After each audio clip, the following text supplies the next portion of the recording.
வணக்கம். செய் நன்றி அறிதல் அதிகாரத்தில் இன்று 2வது குறளை நாம் காண இருக்கிறோம். நான் நேற்றே சொன்னேன், நம்ம உதவி செய்யலைன்னா கூட யாரோ ஒருத்தர் நமக்கு உதவி செய்வாங்க. அது மிகப்பெரிய உதவியாக கருதப்படுகிறதுன்னு சொன்னோம் இல்லையா?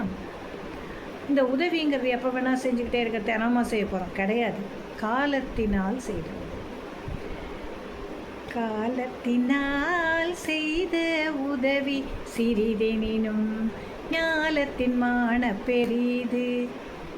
காலத்தினால் செய்த உதவி சிறிதெனினும் ஞாலத்தின் மான பெரிது. காலம் அப்படின்னா ஒரு குறிப்பிட்ட நேரம், சரியான நேரம். அப்போ ஒரு சின்ன உதவியை செஞ்சால் கூட அது மிகப்பெரியதாக கருதப்படும். என்னன்னு பார்ப்போமா? நம்ம நடந்து சாலையில் போய் கொண்டிருக்கிறோம். நம்மளுக்கு யாரையுமே தெரியாது. நம்ம பாட்டுக்கு போகிறோம். ஏதோ ஒரு கிறுகிறுப்பு கீழே விழுந்துடுறோம். மயக்கம் அடித்து விழுந்து விடுகிறோம் அல்லது மயங்கி விடுகிறோம்னா 10 பேர் ஓடி வருவாங்க. அந்த 10 பேரும் உதவி செய்வார்களானா கிடையாது. 10 பேர் ஓடி வந்துவாங்க. உடனே நமக்கு யாரோ ஒருத்தர் தான் போய் தண்ணி எடுத்துகிட்டு வந்து கொடுப்பாரு, முகத்தில் தெளிப்பார். நம்மக்கிட்ட காசு இருக்கான்னு நம்மளுடைய பர்ஸ் எடுத்து பார்ப்பாங்க, இல்லைன்னா அவங்களே கொடுத்துருவாங்க. இது மாதிரியெல்லாம் செய்வாங்க. அந்த ஒருவர் மயங்கி விழுந்தோன்னு வச்சுக்கோங்க. இது ஒரு உதாரணம் தான். இது மாதிரி பல விஷயங்கள் நடக்கும். இது எடுத்துக்காட்டாக சொல்கிறது தான். பஸ்ஸுக்கு போகிறோம், டிக்கெட்டுக்கு பைசா இல்லாமல் போயிடும், இல்லை சேஞ்ச் இல்லாமல் போயிடும். அப்போல்லாம் யாராவது ஒருத்தர் அந்த பணத்தை நம்மளுக்கு கொடுத்து உதவி செய்வாங்க. அவங்க திரும்பி அதை கொடுக்கணும்னு கூட எதிர்பார்க்க மாட்டாங்க. அந்த பஸ் ஃபேர் நமக்கு கொடுத்துருவாங்க. அந்த மாதிரியெல்லாம் நிறைய நடக்குது, நிகழ்ச்சிகள் நடக்கின்றன. அந்த மாதிரி ஒரு சிறு உதவி தான் அவங்க செய்கிறாங்க.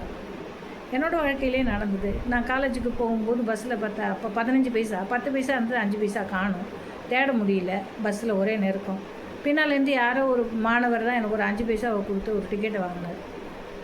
இன்றைக்கி எனக்கு ஞாபகம் இருக்கே, நான் எப்போ படித்தேன், அந்த 5 பைசா பத்தலை, ஆனால் உடனே கொடுத்தாரு. எனக்கே தெரியாது அது யாருன்னு கூட தெரியாது. இன்றளவும் அது எனக்கு நினைவில் இருக்கிறது. அது மாதிரி தான் காலத்தினால் செய்த உதவி சிறிதெனினும் ஞாலத்தின் மானப்பெரிது. சரியான நேரத்தில், இல்லைன்னா அந்த கண்டக்டர் என்னை இறக்கி விட்டுருப்பார். கிட்டத்தட்ட பஸ்ஸில் 50 பேர் இருக்கிற பஸ்ஸில் 150 பேர் இருக்காங்க. இந்த 150 பேரில் என்னை இறக்கி விட்டு நான் ஏறி என்றைக்கு காலேஜுக்கு போய் சேர்றது. ஆனால் அந்த நேரத்துலேயும் ஒரு மாணவர் எனக்கு உதவி செஞ்சார் இல்லையா, முகமரியா மாணவர். அப்போ அதை நான் இன்னமும் சொல்கிறேனே, அதுதான் காலத்தினால் செய்த உதவி. சரியான நேரத்தில் நமக்கு ஒரு உதவி ஒருவர் செய்து விட்டால் அது இந்த உலகத்தில் வேறு எந்த பொருளையும் விட மிகப்பெரியது, எந்த விடையும் பெருசு. மறக்கவே முடியாது, அதை நம்மளால் மாற்றவும் முடியாது. இதே போல் இன்னொரு நிகழ்ச்சி என்னுடைய வாழ்க்கையிலே நடந்தது. நான் பெரும்பாலும் கோயில்களுக்கு போகிற பழக்கம் இருக்கும். அந்த மாதிரி நடந்து போகிறேன். சதுரகிரி மலைக்கு நடந்து போய்கிட்டு இருக்கிறேன். தண்ணி எடுத்துகிட்டு போன வாட்டர் பாட்டிலெல்லாம் தீந்து போச்சு. குடிக்கணும்னு தோணுது, ஆனால் யாருக்கிட்டையுமே இல்லை. என்னோட வந்தவர்கள்கிட்ட கூட எல்லாம் தீந்து, ஏன்னா எல்லோரும் ஏறி போகிறோம் இல்லையா, வெயில் நேரம் வேறு, தீந்துருச்சு. எதிர்க்க வர்றாங்க யாரோ 2 பேர் வராங்க. அதில் ஒருத்தர் கையில் வாட்டர் பாட்டில், அதில் ஒரு அரை பாட்டில் தண்ணி இருக்குது. அவங்க கீழே போகணும். அவர் என்ன பண்ணுறாரு, நான் அப்படியே உட்காந்துட்டு என்னடா பக்கத்தில் கடை இருந்தாலும் கூட வாங்கிக்கலாம், போய் வாங்கிட்டு வர அளவு தூரத்தில் அது இல்லை. இவர் என்ன பண்ணுறாரு, நான் உட்காந்தது பார்த்தோன்னே எதிர்த்தாப்பில் இருந்து நேராக எங்கிட்ட அந்த வாட்டர் பாட்டிலை கொடுத்து, அம்மா நீங்கள் இதை குடிங்க, டயர்டாக இருந்தா அப்படிங்கிறாரு. நான் ஒரு முழங்கு, ஏன்னா கீழே அவங்க இறங்கி போகணுமே அப்படின்னு தொண்டையை நினச்சிக்கிட்டு திருப்பி பாட்டிலை கொடுக்குறேன். ரொம்ப நன்றிங்க ஐயான்னு சொல்லி. அவர் என்ன சொல்கிறாரு, ஐயோ வேண்டாம், நீங்கள் மேலே போகிறீங்க, நான் கீழே போகிறேன். கீழே போகும்போது நான் சீக்கிரம் போயிடுவேன், வழியில் நான் பார்த்துக்குவேன், உங்களால் முடியாது, நீங்கள் இந்த பாட்டிலையும் எடுத்துகிட்டு போங்க அப்படின்னு என்கிட்ட கொடுத்தே அனுப்புகிறேன். இப்போ இதெல்லாம் அவங்க எனக்கு தெரிஞ்சா செஞ்சாங்க இல்லையே, ஆனால் இன்றளவும் எனக்கு நினைவில் இருக்கிறதே.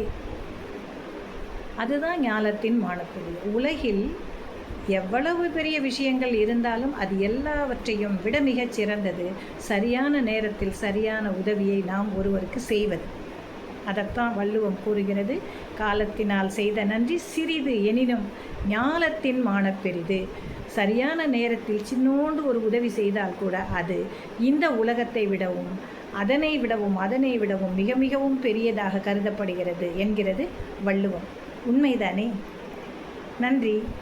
நாளைக்கு அடுத்தொரு குரலில் நாம் காண்போம். வணக்கம்.